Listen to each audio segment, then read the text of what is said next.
Gilbert, I'll try to avoid calling you Sal today too. How you doing, Dave? I appreciate that. I'm okay, just an old brain up here.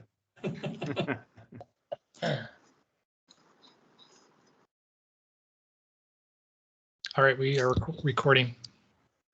Okay, it's, what have I got? 1 minute after? Okay, it's 3:01 p.m. on 11 November. Call the Subcommittee 1 meeting to order. And I can go ahead and announce who's present. We have Gilbert Saldana, we have Javier Acosta, Dave Hall, we have Gonzalo Cedillos for Isela Dagnino, Levi Bryant, and Carlos Velarde. And more? And then Omar Martinez as well. And then in terms of AECOM, Gilbert, Brian, I see Lily. Is there anyone from AECOM? I think that. I'm sorry, what was that, Gilbert? Just Lily, Brian, and myself. All right. Okay. And when we do have a quorum. You want to do minutes? Yes, sir. Okay. Okay, and then on the next agenda item, I do have the minutes from the November 4th meeting, but if there are any items that need to be corrected, please let me know. Or if anybody would want to make a motion. Okay, call for a motion to accept the minutes. Motion to approve? Gilbert, okay. And a second, please. I'll second. Levi Brian, second. Okay. Okay, I have a motion and a second to accept the minutes. All in favor, say aye. Aye. Aye. Aye. Any opposed? Motion passes. Brian, it's your turn. Okay, thanks, Dave. Good afternoon, everyone. Let me share my screen. So this is our 4th meeting for the Subcommittee 1, which is focused on identifying the goals, flood mitigation and floodplain management goals, as well as recommendations on practices throughout the region. So for those who are joining for the first time for this planning for the subcommittee, we've in the past several subcommittees we have identified potential goals, started to refine those, and we've also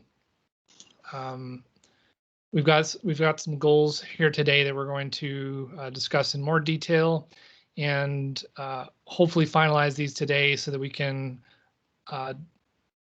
put forward a recommendation to the planning group by November 30th. And so our goal is to post these recommendations to the planning group by November 15th or the 16th. That would allow us 2 weeks prior to the November 30th general planning group meeting, which is when these goals would be adopted by the RPG. So the goals are both short-term and long-term. The short-term goals are meant to be a 10-year horizon from up to 2033, since the regional plan will become would be adopted in 2023. The long-term goals will look out to 2053 for a 30-year time horizon. The region is split up into multiple HUC boundaries. HUC 8 watersheds is what is the size of watershed that the goals can be defined at. They can also be defined at a region-wide level, which is what most of our goals are so far. And so we'll be talking through today the current draft of goals that we have. Several of these we've discussed in our past subcommittee meetings. We still needed to refine some of the targets, the metrics that we'll be using to measure the goals in the flood plan, and also potentially adding some goals, discussing those with the group, and also revisiting the discussion on the recommendations on floodplain management practices. So to start with, slides 6 through 11 are a recap of the goals that we had discussed in past meetings. The yellow highlighted text is what we still need to refine today. Those are the metrics that will be used to measure the goals. The table also indicates whether the goal is a region-wide goal or a goal specific to certain areas. The purple text is what was updated from the previous subcommittee meetings to reflect the discussions that we had. So in the goals related to increasing coverage of flood hazard data, I clarified here that the gaps that will be measured based on the number of FMEs completed based on the gaps identified in the first cycle flood plan. So that in the future, if new gaps are found, the today's goal setting will not be based on future unknowns.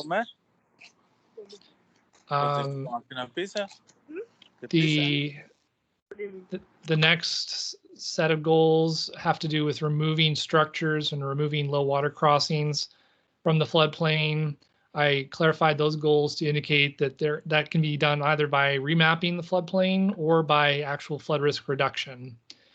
And I also clarified for the goals related to the low water crossings that the intent here is to remove low water crossings from the 10% annual chance floodplain rather than the 1% annual chance, because most low water crossings are not designed at the 1% annual chance level. So those are the changes made there, and we also have some different ranges to discuss. Again, on this slide, we also have some ranges to discuss for the community outreach programs. And then I added, based on our discussion in the last subcommittee meeting, I added other media, TV, radio, social media as another component of the goal number 19, which is increasing the number of entities that use different mechanisms to communicate flood warnings. We updated the language for goal number 21 to be more specific, just be better worded, increasing the number of communities with documented operational and fully funded stormwater asset management plans. And I also consolidated our last two goals from our previous subcommittee meeting, which now reads increasing the number of funding sources used to pay for implementation of flood management activities and decreasing the number of communities without a local funding source. So that encourages communities to seek out their own local funding source, as well as increasing just the general number of funding sources that they have available to them. And those are all goals that we have discussed in past subcommittees, and based on feedback received positive feedback on incorporating these, or at least recommending these to the general RFPG. So I guess before we move on, are there any general comments or questions or modifications on these? All right. So if none there, we'll revisit this in more detail at the end, but I wanted to present some initial results that we have regarding flood risk to structures across the region. We're estimating about 106,000 structures currently at risk in the 1% annual chance flood hazard area. The main hotspots here from a HUC-8 perspective are going to be in El Paso County and Hudspeth County, which makes sense near the most densely populated areas. We also have concentrations of impacted buildings over in the east near Sutton County and Sonora, city of Sonora. We have Presidio, obviously, that comes up as a high area of risk, and then the northeast part of the region in Ward County, just east of Pecos. So from a Huckate perspective, we've identified the top 4 or 5, I guess, top 8 Huckates with structures at risk. These are highlighted here in purple. The reason why I did this is the subcommittee may wish to have separate, when we talk about specific targets in terms of percent reduction, you can either set a 1% reduction target for the entire region, or we can set specific reduction targets for different areas of the region, and that's where those Huckate boundaries can be useful. So, so I've identified, the top areas of flood risk in this table here, and these are all Huckates with estimated structures at risk greater than 1,000. Next, we have a summary of the existing flood risk to the lower water crossings, and this is evaluated based on the 10% annual chance flood hazard area. There's about 1,200 of those. Again, El Paso County comes up as a heavily dense area, and then the east part of the region in Sutton and Crockett County, there's several low water crossings out there that we've identified. Similarly, we have a table here of the top 8 low Huckates that with low water crossings at risk in the 10% annual chance. These are Huckates with more than 50 low water crossings potentially at risk. So again, this may be useful if the subcommittee wishes to recommend specific Huckate targets across the region. So we'll come back to that in a little bit. And then I wanted to summarize some of the new goals that we've added, potential goals that we need to confirm today, or these are actually confirmed or agreed upon at our last meeting, and we added these based on that feedback. Increasing the number of entities that utilize regional detention for floodplain management, establishing dual usage regional storage facilities for both flood mitigation and water supply, and also increasing the entity and public stakeholder participation in the regional flood planning process. That's just based on the number of entities who are contributing to to future cycles based on our current first cycle flood plan in terms of the number of entities that are responding to the survey, engaging with the survey, and all that. So those are 3 new goals. Wanted to ask if the subcommittee has any additional goals to add to this list, any other ideas, thoughts, modifications, aside from the metrics that we've, those highlighted, yellow highlighted percentages. Are there any general goals that anyone would like to discuss or add?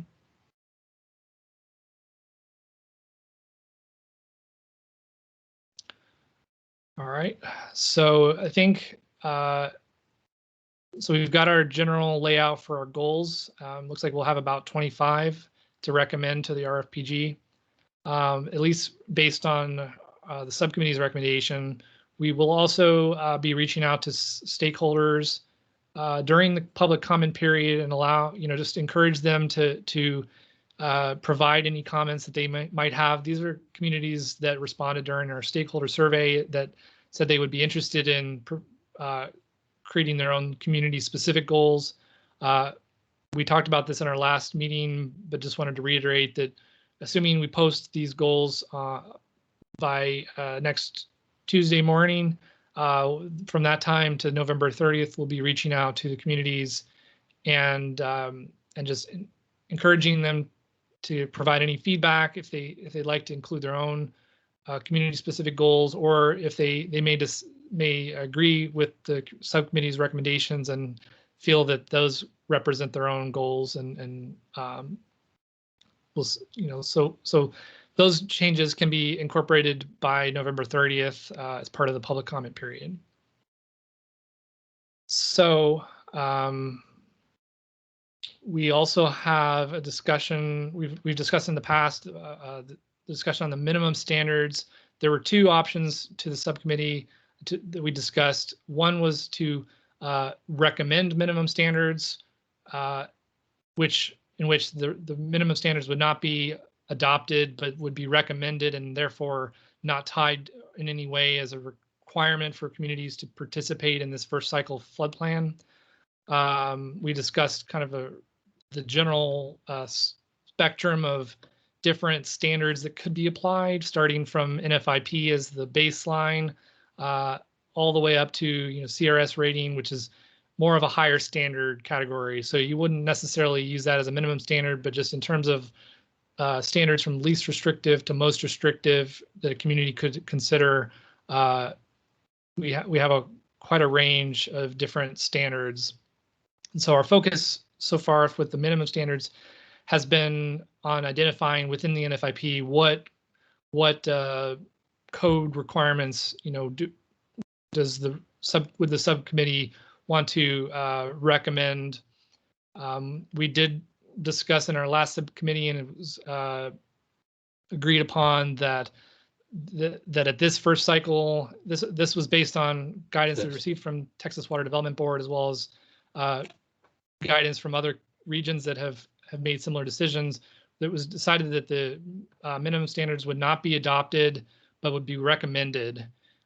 So what would those recommendations for minimum standards look like? At a minimum, subcommittee would recommend participating in the National Flood Insurance Program.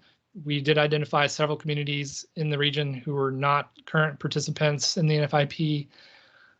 Within those NFIP requirements, these are the specific codes that we believe are most relevant to our region. So these first two have to do with communities that are not that don't fall within a Zone A or Zone AE area, flood hazard area, and they're just general minimum standards having to do with development permits and the design and construction of new sanitary and sewage and water supply systems. I've got a link here to the code regulations if you're interested in reviewing those in more detail.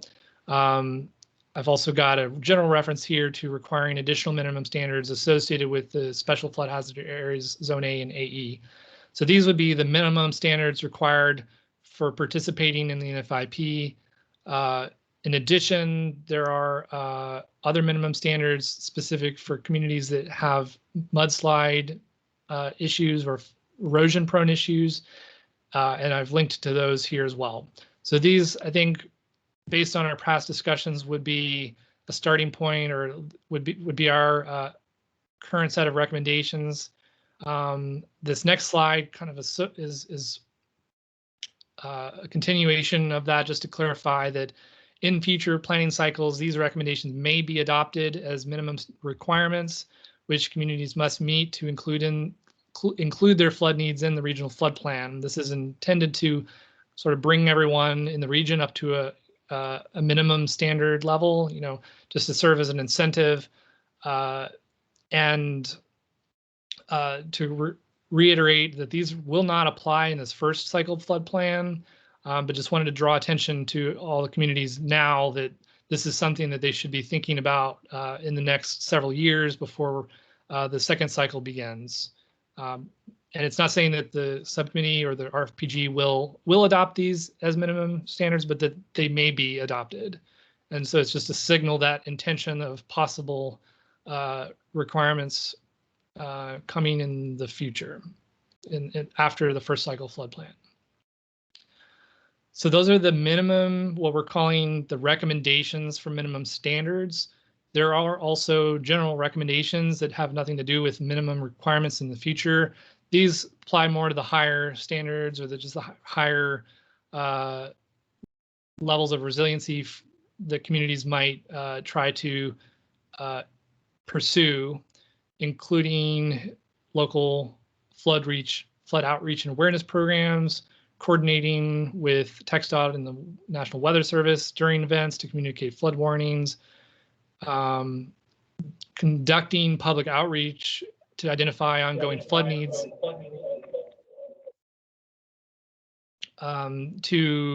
That's intended to continue the process of the flood, continue the flood planning process even after the first cycle, to continue engaging with the community throughout this, going forward on a continuous basis, just to get a sense for data gaps, any strategies and projects that may be helpful for future cycles. Developing and maintaining stormwater asset management plans, adopting higher standards, participating in the TFME Higher Standards Survey, enrolling in the CRS program for potential reduction in flood insurance premiums, and also reduction in flood risk, and incorporating nature-based practices where possible. So we have these two sort of sets of minimums or standards, or rather two sets of recommendations. The first is recommendations on minimum standards, and the second is recommendations or general recommendations. So that brings us to sort of an open discussion and feedback period. And I've got some polls set up, and wanted to first, before we get into the goal setting, just sort of finalize our discussion on the minimum standards and the recommendations of minimum standards and general recommendations. So does anyone have any comments on these slides that would be presented to the RFPG? Slides 22 through 24.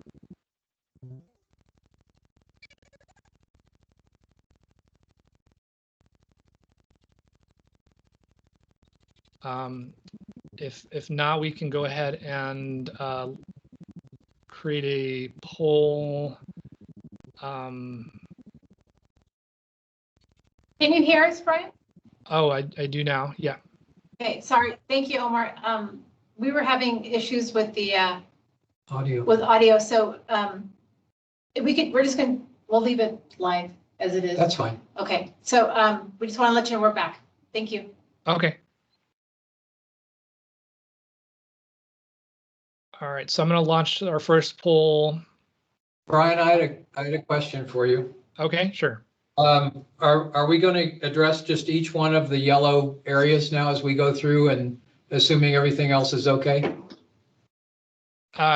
We will in the next, so yeah, we will very shortly. First, I wanted to finalize these recommendation slides, and we're basically just going to I got it. I understand. vote on these first. Okay. There you go, sir. Got it. Thank you. Sure. I understand. You're going to go back to those. I got it. All right. So this is not necessarily recommending yet, but do we need to make any changes? It seems like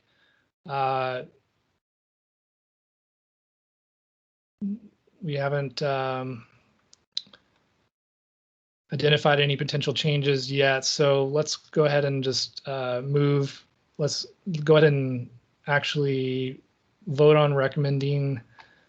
This is pertaining to the recommendations for minimum standards from slides 22, along with the note regarding future planning cycles on slide 23. So if you voted previously in that last one, just vote again. This is intended to be the actual vote.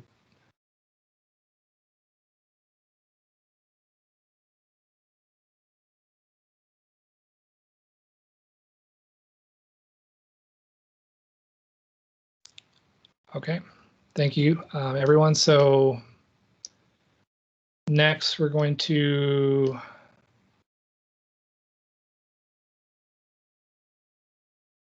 address the recommended or the general recommendations.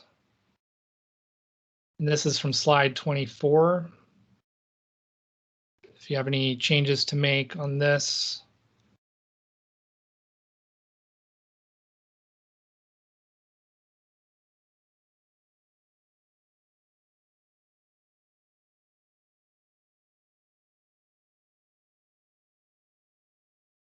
All right.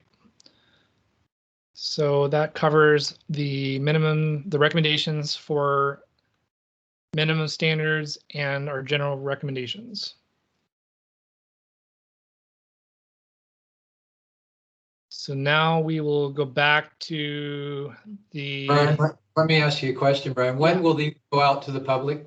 Do they get announced the first time on the 30th, or are they No, just before that, these will asking be for posted. comments? These will be posted on Monday, most likely, for public comment to begin, and they'll have 2 weeks prior to November 30th for providing any feedback. Okay, so these are part of what goes out 15 or 16. Exactly. Yes. Thank you. Yeah. Okay. Okay. So now we are going to go back to those highlighted portions, and I guess I need to ask you another question before okay, we go. sure. Who are these going to go out to? Are we going to distribute these to all of the agencies that we've already tried to contact in all the communities out there across the whole region, or are they proactively distributed by Barracuda, or how's it happen? We can send them out as an email to the stakeholder list. Gilbert and Duho, I don't know if you have any thoughts on other thoughts on how we can spread this out. My concern is just being very proactive in the distribution and not depending on people to look at a website, to Sure. see them. I think we need to make sure we get them out. Okay, agreed. I mean, I think following that recommendation there, Brian, I think we can send it out to the stakeholders, and I think that's the most effective way to get them out via email. Yeah, we did notice a pretty significant bump in our participation from the stakeholder survey when we were able to send out several rounds of emails, just to remind them to provide feedback. So there could be several emails that go out in the next couple of weeks, but we'll send that out as soon as it gets posted.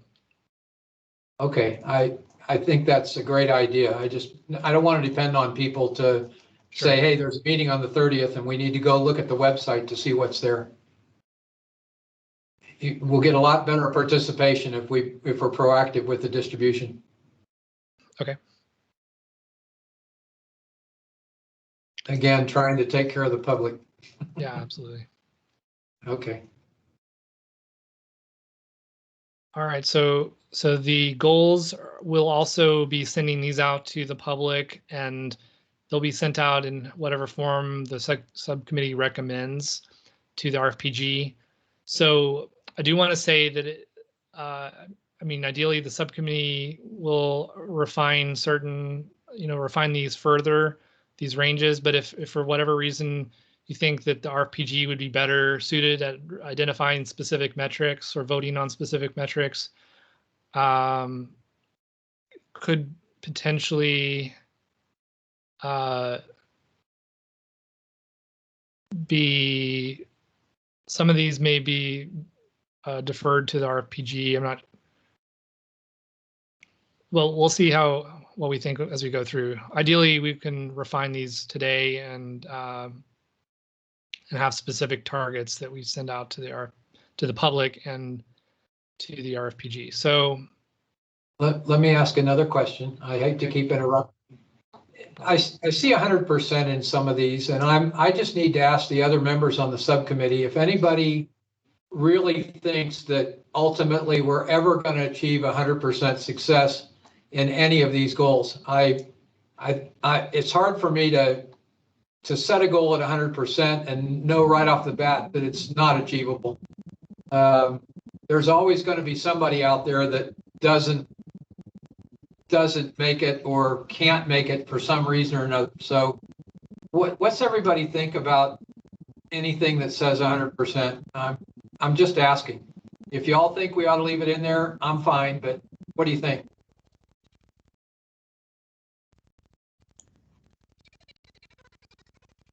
Come on, guys, give me your thoughts. There you go. Okay. I was just gonna say that I agree with you. I'd like to be able to have goals that are attainable, and I understand what you're coming from, and like you said, there's just gonna always be that one or two communities just are reluctant to do, to participate. Maybe we should just maybe drop it down to something like 95%. Well, that's kind of what I was thinking, but how about other thoughts? Anybody else? No, I agree with both of you also. Levi, your thoughts?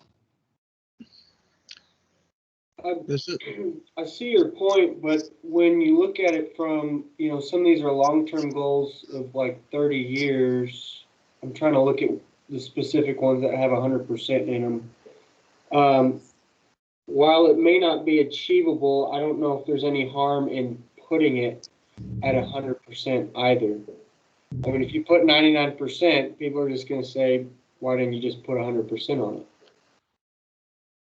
Well, I was thinking maybe 90 or 95, but yeah, I hear you. Well, Other and to expand on Levi's point, putting a long-term, 30-year target on certain goals like participating in the NFIP, that signals, that's another way to signal to the region that this is considered, a minimum standard that we think everyone should participate in. It's a very strong goal, and it may be difficult to obtain that in 30 years, but it also signals to them that this is a very important thing that we want everyone to participate in. So, whereas if it's a 95%, they might say, well, I'll be that 5%. I'll try to. Okay, I understand. I got everybody's comments. We'll move on and see what everybody thinks as we go.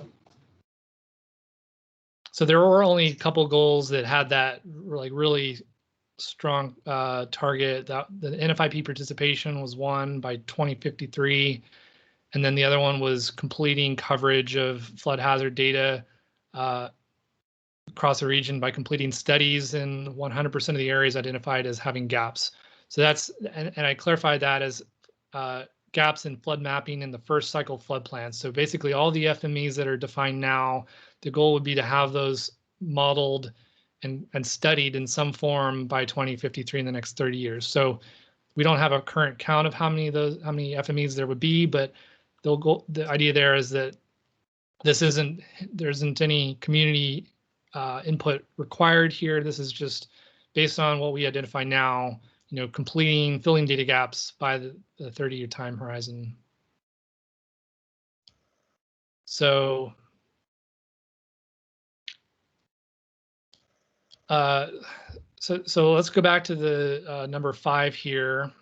We talked about for the short term, obviously the short term goal setting is more difficult because it's going to be a shorter time frame, 10 years. We're starting with a participation rate of 75% in the NFIP. I wanted to launch a poll here to see if anyone has any thoughts on what that target should be. We can either, I set it at 5% increments in the next 10 years. Just to comment, if we're shooting for 100% on the 30-year, then I think, we're saying that that's a very, very important goal. Then we probably ought to go for a pretty high percentage to start out in the 10-year goal to emphasize the importance of it, from my thought. Got it. Question, is that to have 90% of the communities enrolled or 90% of the non-enrolled communities enrolled? Good question. Based on the goal, it says non-participating communities. But then the Okay, baseline yeah. is Thanks for 75%. me to reword that. I think the intent was to have 90% of communities enrolled, including those non-participating ones. Okay, so you were getting rid of the word non-participating? Yeah. Okay. All right. We got to vote on this. So we have 90% as our target there.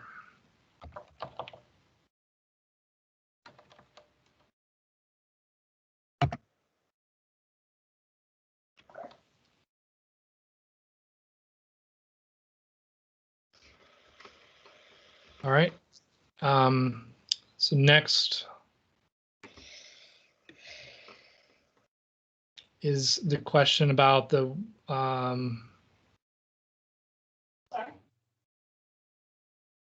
for the enrolling all current non-participating communities into the NFIP and maintaining 100% community enrollment.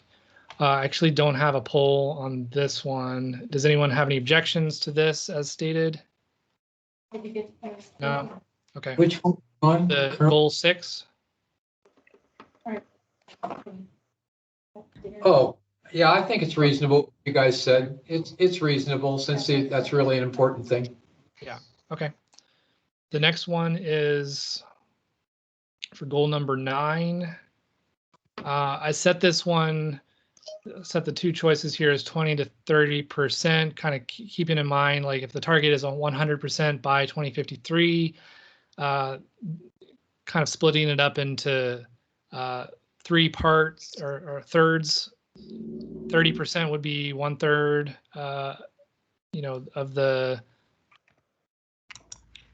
of the FMEs identified to date. If we think it might take a little longer to start that process, to build momentum, I put 20% as a kind of lower bound on that, but let me know if you have any other ideas.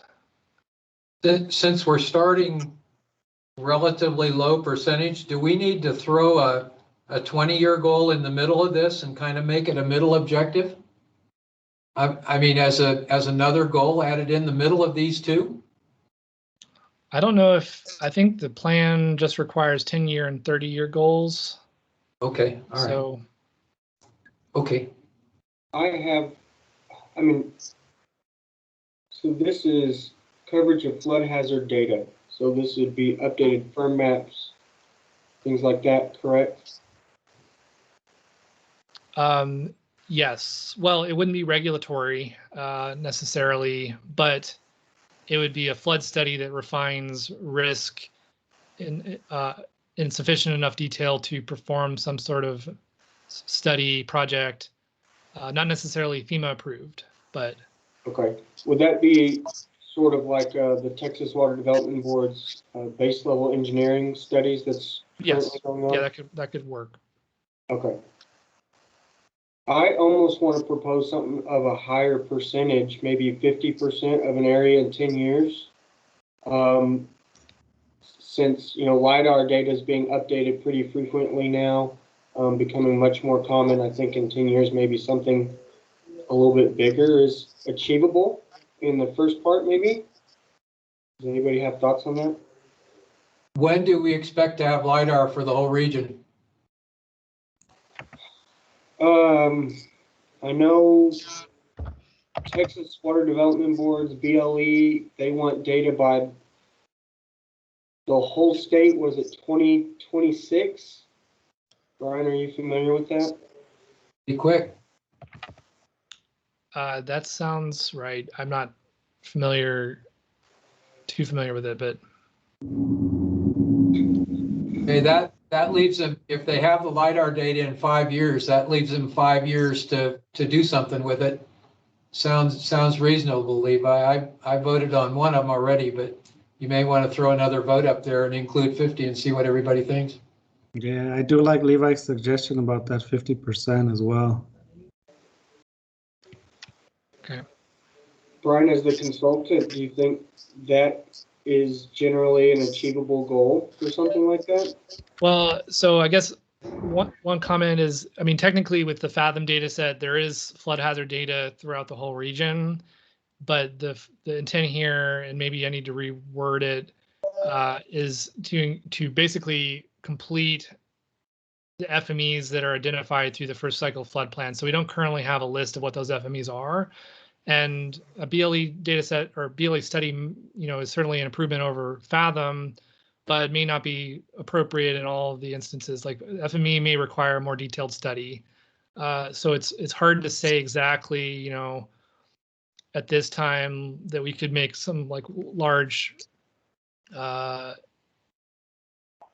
do some large study to quickly address all the data gaps. So that was kind of my thought, and just kind of taking it on, assuming a linear trend. But if you wanted to maybe do 40%, that could work. Kind of be a little bit more.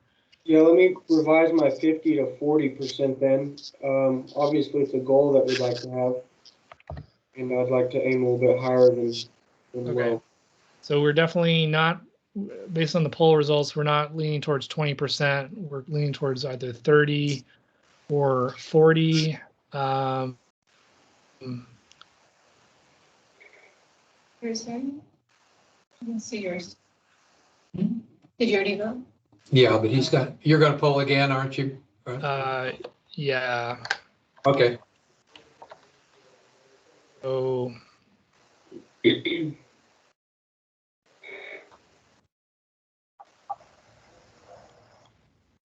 here's the updated poll, just kind of selecting between those two options. How does everyone feel?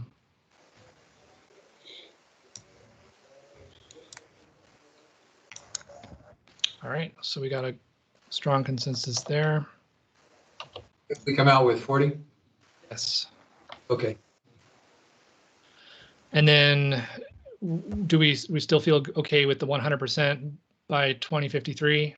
And this is based on the first cycle FME. So in the future, if you know other FMEs are brought up, you know, that would be part of a future goal. Everybody thought was important, so I think it probably ought to stay. Okay. I'm gonna save these four for the end because they're the kind of tricky ones. Let me ask a question as we start looking at these. As we start this whole process, is it reasonable for us to try to be specific for one given part of the region or another, or as we start the project and start the process, should we kind of be generic in the start, and as we go through the process, make it more specific for regions or for areas of the region that are more in non-compliance or apply more to these requirements for 11, 12, 13, 14, 15, and 16 questions, goals? What's everybody think?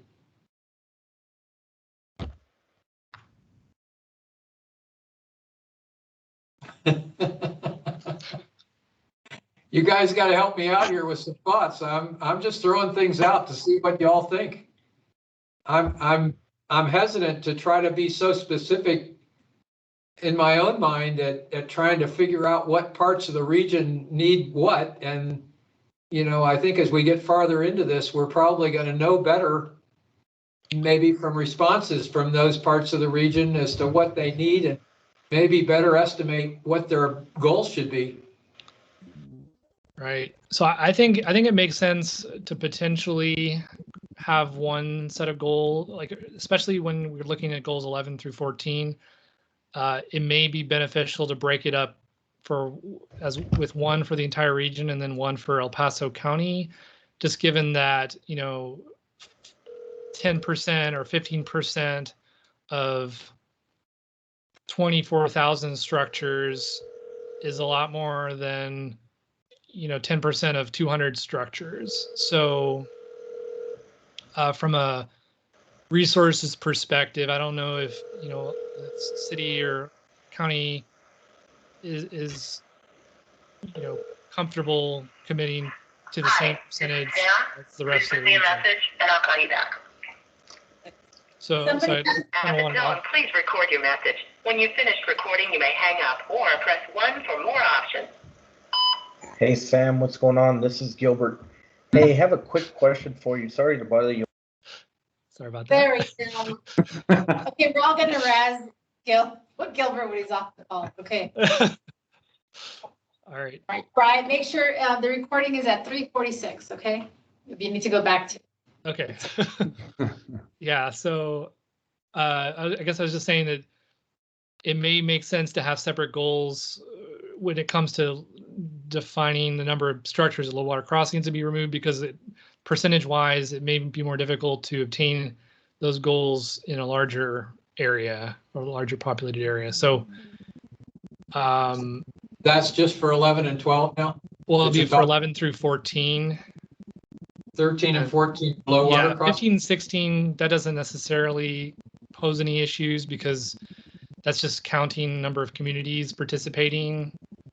So the one that potentially could scale differently would be 11 through 14. Okay, and as I'm looking at the low water crossings map, it looks like there's also an area over far east that needs probably some special attention, kind of like the El Paso region. Right. There, Hey, Brian, where are these numbers coming from, or what, like what time frame are these? Like several few years old, as far as the data is concerned? The structures at risk. Yes. Yeah, so these are based on our, we intersected the building footprints that we received from Texas Water Development Board with, within the county, we intersected it with the preliminary FEMA maps. So, with the discussion of the levees in El Paso, if they were to be certified and or credited and the flood mapping removed, or the flood mapping updated to reflect that, that's one way to remove structures from the flood hazard area. So within El Paso, we use the FEMA, the preliminary FEMA floodplain, and then outside of El Paso, we combined the Fathom 30-meter Fathom data set and the old FEMA firm maps that were digitized that they call FAFDS. So we kind of took the worst case of both of those scenarios, both of those floodplain inputs to come up with the structures and low water crossings at risk. And for low water crossings, we use the 10% rather than the 1%. Okay.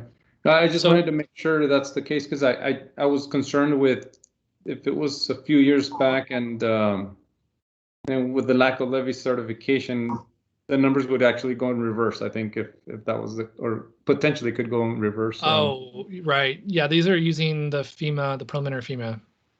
I see. Okay, so yeah, that's very good. Yeah. Okay. now, if we're gonna give a different percentage recommendation for El Paso Hudspeth area that shows up high in risk to structures, do we need another separate goal for that area for 11 and for 12? And Right, then if the we were, same, yes. so we need to put so first vote that we're gonna do on 11 would be to address areas other than El Paso Hudspeth? Is that what? This is Enrique. I do have a question. Yes. Okay, let's say on the percentage, if we like the El Paso is the one with the most properties inside the floodplain, right? Yes. If let's say we Oh, choose 20%, He's participating. the number of properties that will have to be removed on, let's say, on another hospital or another county, it's going to be a large amount versus the one in El Paso, and maybe the funding is going to be higher.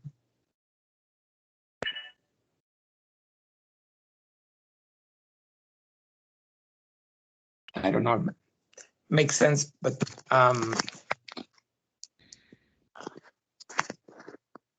the like for El Paso, let's say 20%, we're gonna remove 3,000 properties. Mhm. But in Hudspeth, you're gonna remove from 20, you're gonna remove 2,000. I'm just making numbers. Yeah.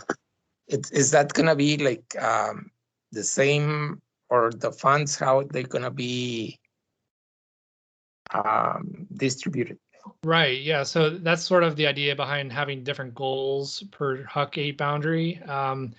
Recognizing that in certain Huck 8s like El Paso, the percentage will translate in a different way in terms of the number of buildings that would be removed.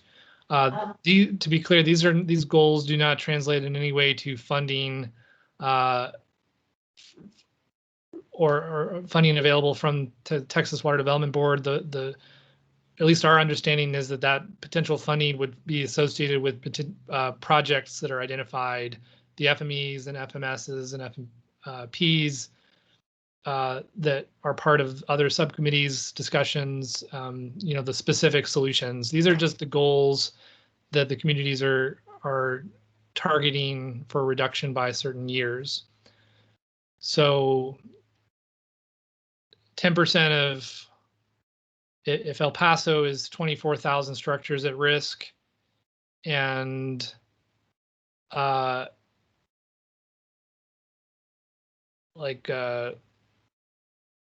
in Big Bend, there's 200 structures at risk between Terlingua and Big Bend. The 10% of 24,000 is 2,400 structures versus 20 structures. So it would obviously, the resources would be much more significant in El Paso to achieve that same goal, which is why we thought, if desired, we could create two goals, one for El Paso and one for outside of El Paso. Maybe El Paso would aim towards the bottom of that, whereas outside we would aim towards the top of that goal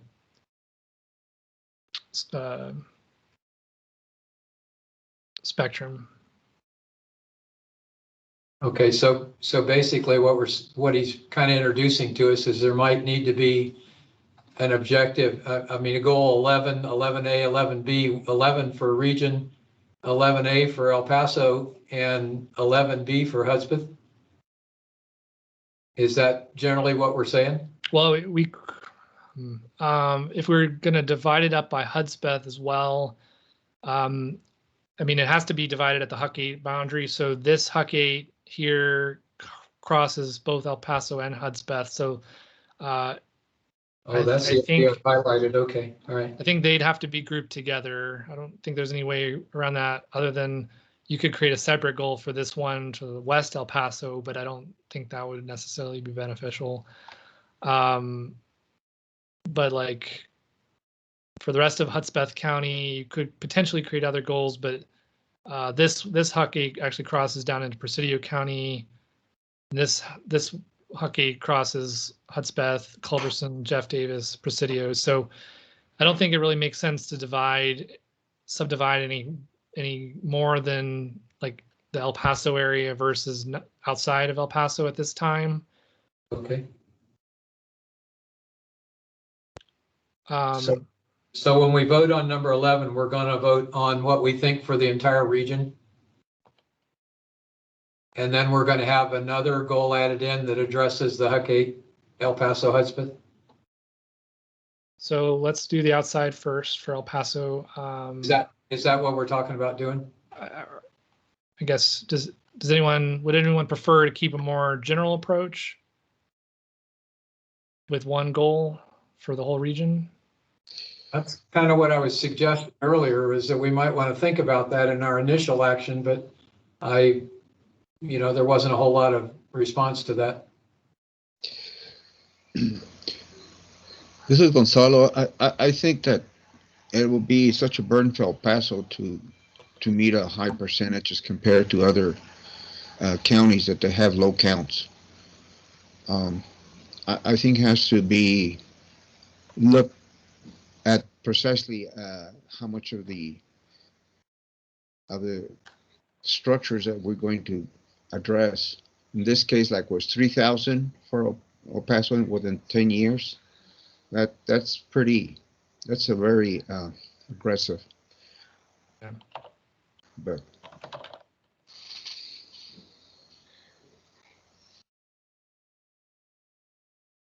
I'm okay with splitting those up.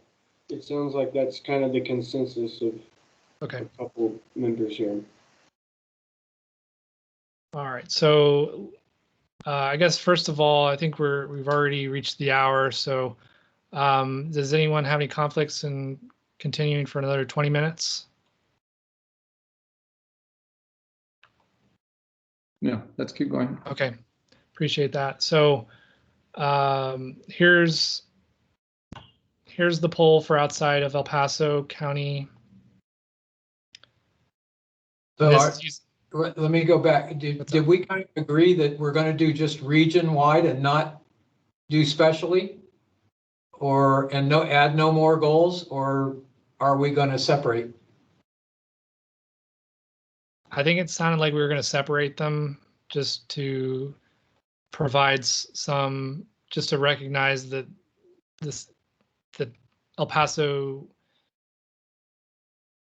has a higher, Okay, Levi, is that what you just commented? Was that your understanding? Correct. Yes, it sounded like we wanted to split it up, El Paso separately, and then the rest of Okay, the region. all right. So we've agreed we're going to add a goal for each one of these. Okay. Okay. And to clarify with these questions, when I say inside or outside of El Paso County, I'm actually referring to this HUC 8 here. I don't know the name of this HUC off the top of my head, but it does actually include part of Hudspeth. So whatever development in Hudspeth County here would fall under the same goal as El Paso County. Now, you had a 25-30 also on the paper. Did you just omit the 25-30 for a reason? On the spreadsheet? On goal 11? Yeah. Yeah, 10, 15, 20, 25, 30. 10, 15, 20, 25, 30. Brian, on your question. And they're all on there. Oh, they're just down farther. Okay, I'm sorry. Yeah. They're there. I got it. I just didn't come down to the bottom. Okay. I got it. I gotta learn how to use my mouse. And again, if you think that the RFPG may be better suited to vote on this, one of the subcommittee could recommend maybe a reduction in the range, maybe like 20 to 30%, and say we could set a small target or small range of possible values to recommend to the RFPG, and we can vote again on the 30th. If you think we need more time to refine this range, but did want to try and narrow it down a little bit more here. This was for the new goal for El Paso, or for the HUC 8 now, right? Correct. Yeah. So. All right. Okay. What'd we get out of it? So we're at 20 to 25% for El Paso County, or this is outside. Sorry, for outside El Paso.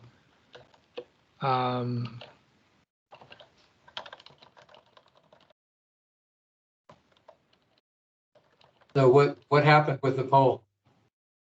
Yeah, we have 4 voting for 25% and 2 voting for 20%.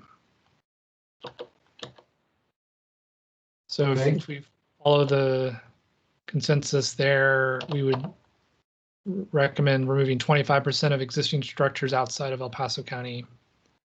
Okay. That's a short-term goal by 2033.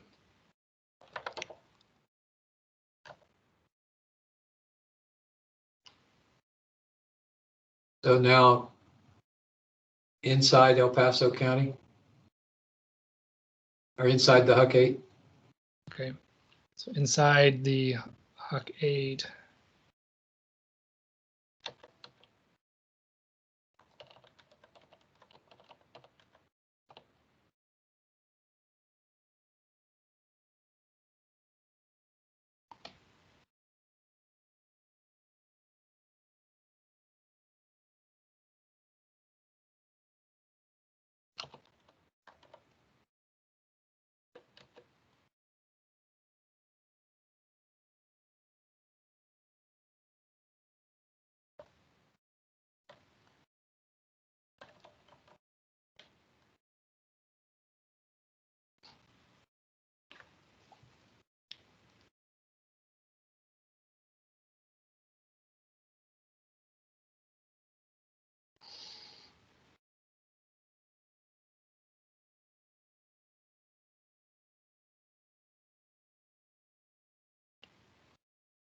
So I'm seeing 2 votes for 10% and 2 votes for 15%. That would be between 2,400 to 3,600 structures in 10 years.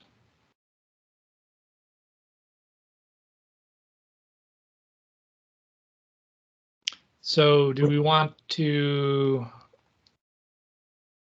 revote with only those 2 options, or do we want to consolidate the range and maybe bring this up to vote by the RFPG with those 2 values as an option? I think it's easier if we make a decision here and then recommend that to them. If they want to change it, they could change it, but it's Okay. probably better to pick one. Okay, so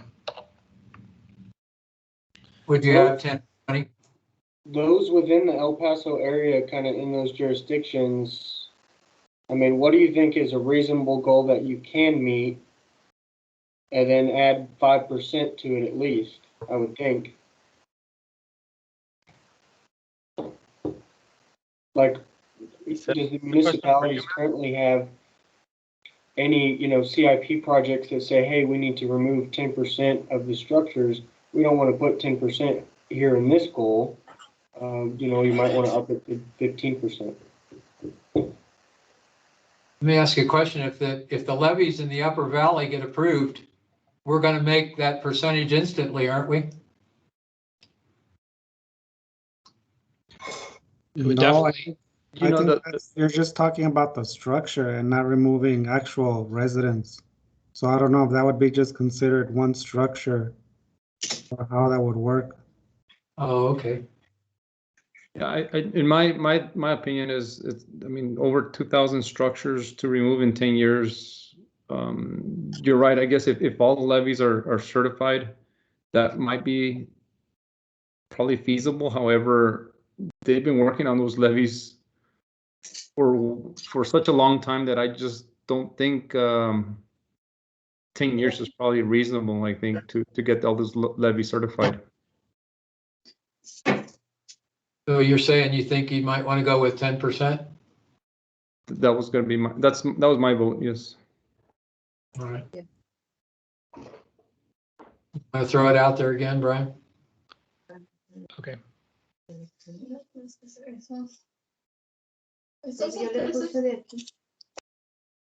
There we go.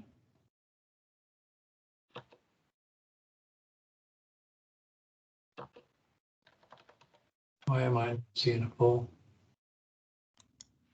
Yeah, but he's doing it right now. And So I just, oh, sorry, 1 second. Okay. I put the wrong choices.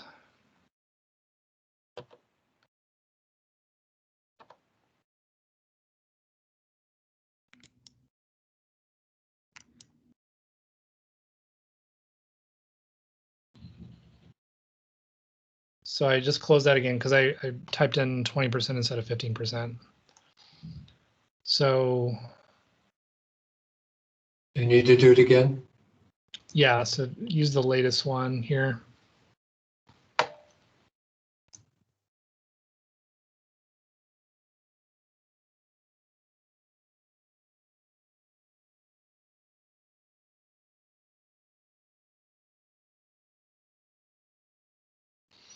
Okay, so it seems like there's 3 votes for 10%, 2 votes for 15%. For those who voted 15%, do you want to discuss this further or no? Okay. Let's just do majority and go.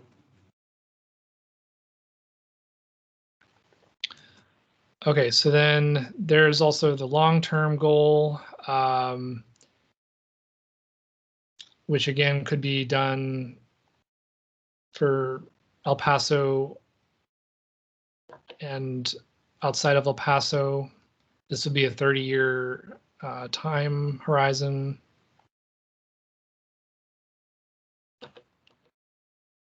If we agreed that 25% outside the Huck 8 and 10% inside the Huck 8, then we need to think about maybe 50% outside and maybe 20% inside. What's everybody think? I agree with you, Dave. Yeah, it sounds reasonable. I agree, Dave. Okay, let's just shoot with, if everybody agrees, let's shoot with 50, or let's go 20% for the new goal inside the Huck 8 and 50% for the goal outside the Huck 8. Do we want to poll on that, or does anyone object to that? Are we all okay? I'm good. I'll agree. Yes. Okay. agree.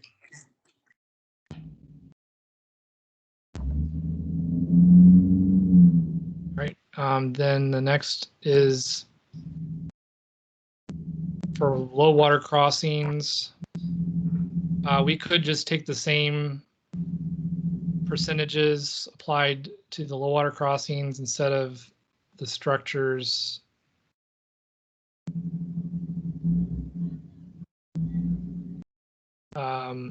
If we did that, it would look. Do you want to separate these, Huck 8 and the region? Again? Yeah. Okay. Now, these have got two areas that need to be addressed rather than just the Huck 8. So there's another one east, I mean. I don't know the number on it. It's too small. I can't read it. Over in Schlechter. Yeah, over by, over here. Sutton County and part of Crockett and part of Valverde and Schlechter, however you say that. Schleicher, Sutton. Yeah. So we need to consider those two together because they seem to be equally Okay. relatively equal numbers.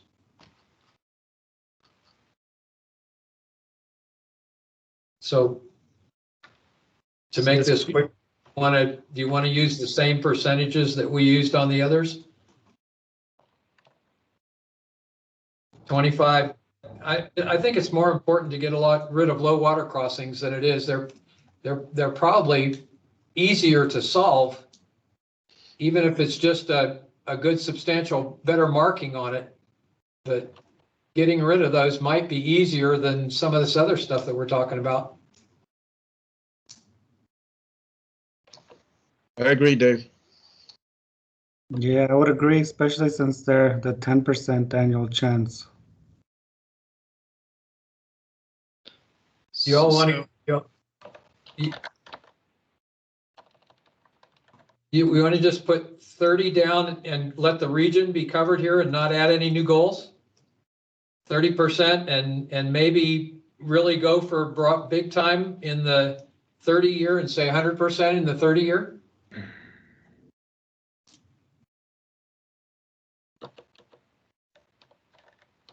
What do y'all think? I think 100% is too aggressive. Do you? Well, that's what I was saying earlier too, but a lot of people said, no, it's better to set 100 goal and make 95 than it is to say 95 and only make 90, you know? Right. And on this one, Enrique, again, like, are there more low water crossings outside in the counties or the region than in El Paso?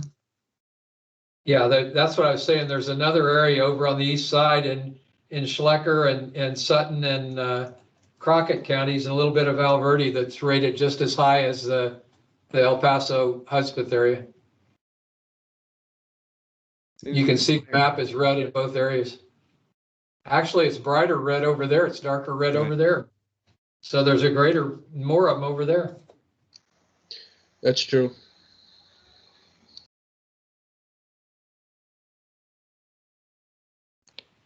It'd be nice, I think, if we can get people to pay attention to low water crossings across the whole area and just say, here's the objective for the entire area. What if you do 40% for 10 year and then 80% double it for a 30-year. You're suggesting 40 and 80, Levi? Yeah. Is that kind of what you were thinking, or higher than that? Yeah, I was already suggesting 100 for 30 years, but maybe 90, maybe 40 and 90. Okay. Are we talking Maybe. about the high density Huck 8s like El Paso, Sutton, and Schleicher? I think I was just talking about leaving them as a single goal and Oh, the whole thing? have that just a goal for the region to be like 40 or 50% in 10 and then maybe 90% in 30. And Yes. those areas that are more densely populated with them just have to pay more attention.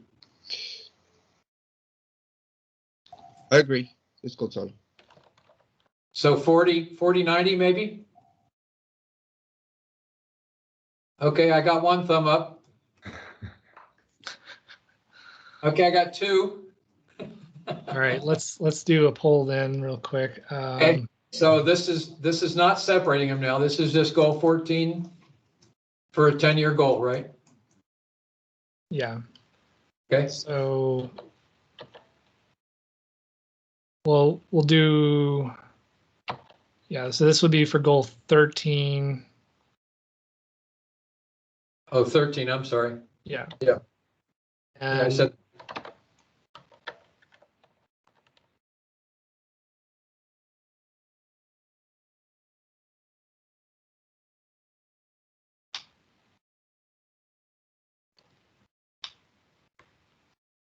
all right, so you should see that show up soon.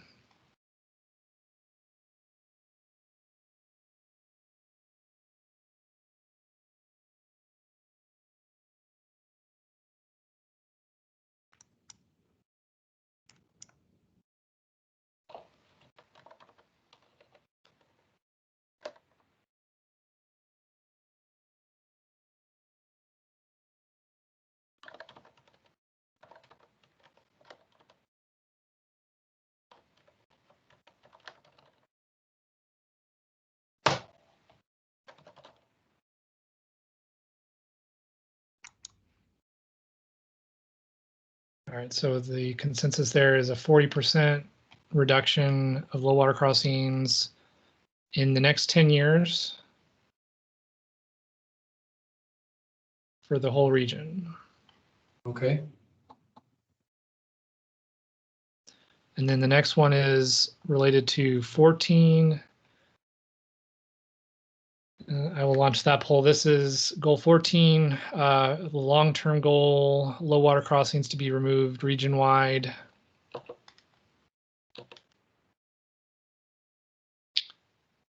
And I added a few different options there. So 60, 70, 80, or 90.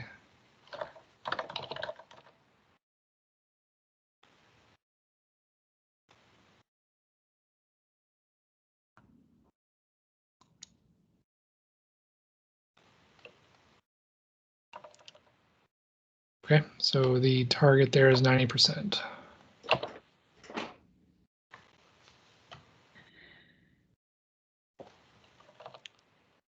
Does anyone have any objections to these targets? No.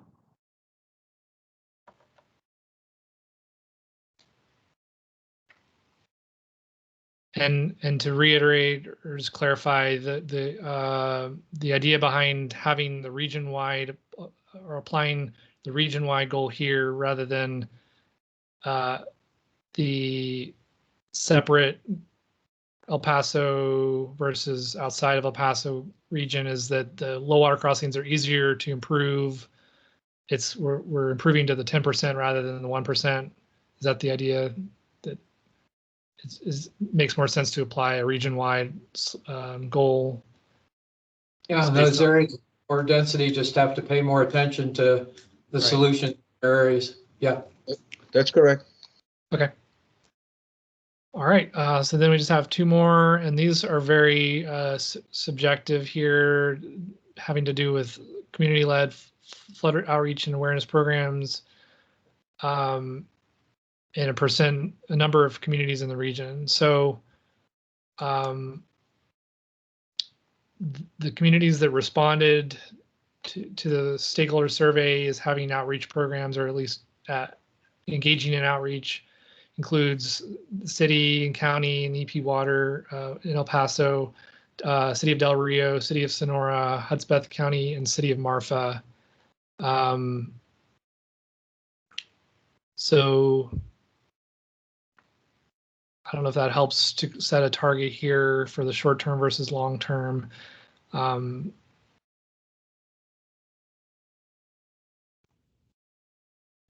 do you have a baseline at this time? So I hadn't calculated the percentage, but I think there were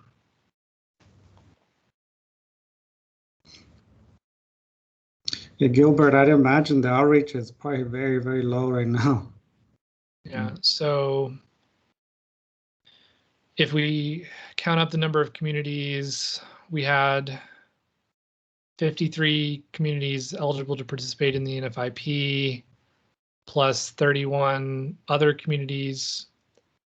So about 80 or so communities total. I think that might be right. So then if there's 7 or so communities participating right now, or this isn't, if there's 7 communities engaged in outreach right now, then we're probably around the 10% range or less. What's everybody think about 30?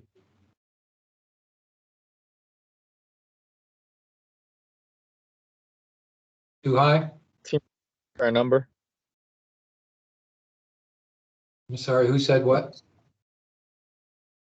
This is Omar. It seems to me like a fair number. So we want to go with 30 on this. Anybody object? I think it's achievable. Okay. All right, I just launched that poll.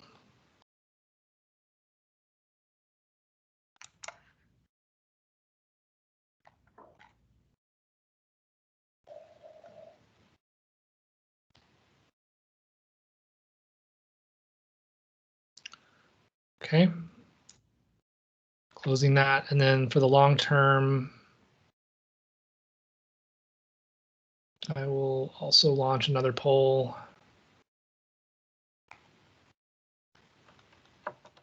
Well, let me just throw an idea out here. What's everybody think about 70? Is that too low, or do you think it needs to be higher? I think in 30 years, because this is just outreach, I think we can get the 100%. Okay. All right. Yeah, we should be there. A lot, it's gonna happen a lot within another 30 years, and with all the events and all the changes of weather, that's gonna open eyes for a lot of people to step in and accept the reality that we're living. Yeah. I think you're going to get a lot of diversity on this one. Yeah, we have some range. We have a range between 80% and 100%, with 3 votes for 100%. And 2 votes Is for that 90%. Is that so? The majority says 100. Currently, yeah, slight majority says one. Well, I guess half and half. 50% say 100%. 50% say less. What's everybody think about going with 90 then? We can do 90. That's fine. Can always be changed later on as we go through the process. So we okay with 90 then, as kind of a compromise? Yeah, I'll compromise. That's fine. Yes. Yeah. Okay, all right, we're good.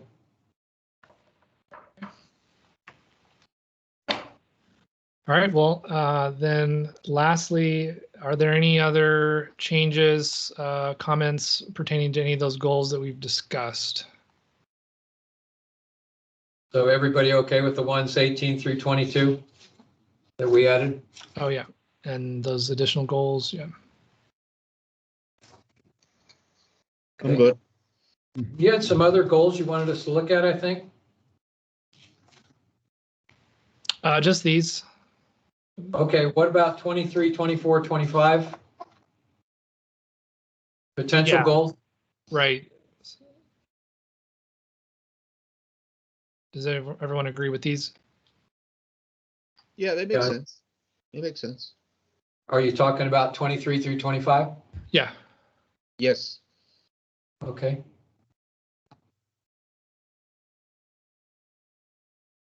All right. Well, then just a final poll. Do we feel like we're ready to recommend all these things that we've discussed to the RFPG? Just launch that poll here. Last chance. Although there will be opportunities to discuss further during the RFPG meeting next at the end of the month, but this is what will be posted to the public, and we'll be getting comments over the next couple weeks. I thought this would take more than an hour. Yeah, just a little bit. Okay. All right. Well, it looks like we're done. Okay. Thanks for everyone's input. Good deal. Thank you, everybody. Do we have any guests that haven't said anything yet that are interested in saying anything? I do see a +3 up there, so. I think that's probably Lily. I don't know Okay, if anyone's on. no comments received. Can I get a motion to adjourn? So moved. Second. Second. Levi second. Okay. All right, all in favor? Aye. Aye. Aye. Aye. Any opposed? All right, we're officially adjourned. Thank you. Thank you, everybody. All right. Appreciate it. Hey, Thanks, everyone. Brian, Thank if you you. can stay on, I just want to show you Laura Rio Grande agenda, just so we can take a look at it real quick, if that's okay. Okay, sure. If you want to stop the recording, that's fine. Thank you, everyone. Appreciate it.